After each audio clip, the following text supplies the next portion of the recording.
Hello friends, आज के इस वीडियो में सुनेंगे कार्तिक मास की कथा अध्याय 9। राजा पृथु ने कहा, हे मुनिश्रेष्ठ नारद जी, आपने कार्तिक माह के व्रत में जो तुलसी की जड़ में भगवान विष्णु का निवास बताकर उस स्थान की मिट्टी की पूजा करना बतलाया है। अतः मैं माँ तुलसी जी के महात्म्य को सुनना चाहता हूँ।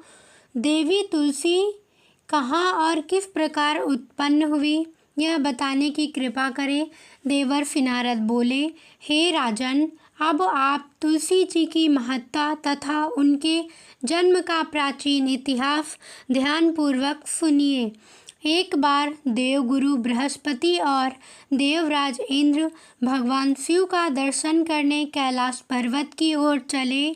तब भगवान शिव ने अपने भक्तों की परीक्षा लेने के लिए जटाधारी दिगंबर का रूप धारण कर उन दोनों के मार्ग में अवरोध उत्पन्न किया। यद्यपि वह तेजस्वी, शांत, लंबी भुजा और चौड़ी छाती वाले गौर वर्ण, अपने विशाल नेत्रों से युक्त तथा सिर पर जटा धारण किए वैसे ही बैठे थे, तथापि उन भगवान शिव को न पहचान कर इंद्र ने उनसे उनका नाम व धाम आदि पूछते हुए कहा कि क्या भगवान शिव अपने स्थान पर हैं या कहीं गए हुए हैं। इस पर तपस्वी रूप भगवान शिव कुछ नहीं बोले। इंद्र को अपने त्रिलोकीनाथ होने का गर्व था। उसी अहंकार के प्रभाव से वह चुप किस प्रकार रह सकता था।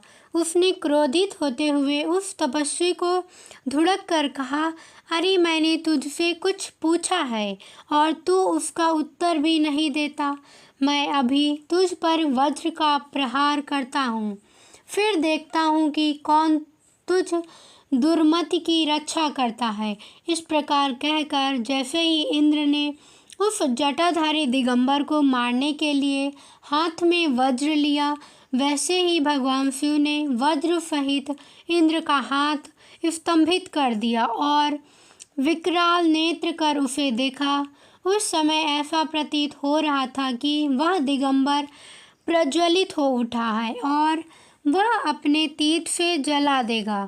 भुजाएं स्तंभित होने के कारण इंद्र दुखित होने के साथ साथ अत्यंत कुपित भी हो गया, परंतु उस जटाधारी दिगंबर को प्रज्वलित देखकर बृहस्पति जी ने उन्हें भगवान शंकर जानकर प्रणाम किया और दंडवत होकर उनकी स्तुति करने लगे।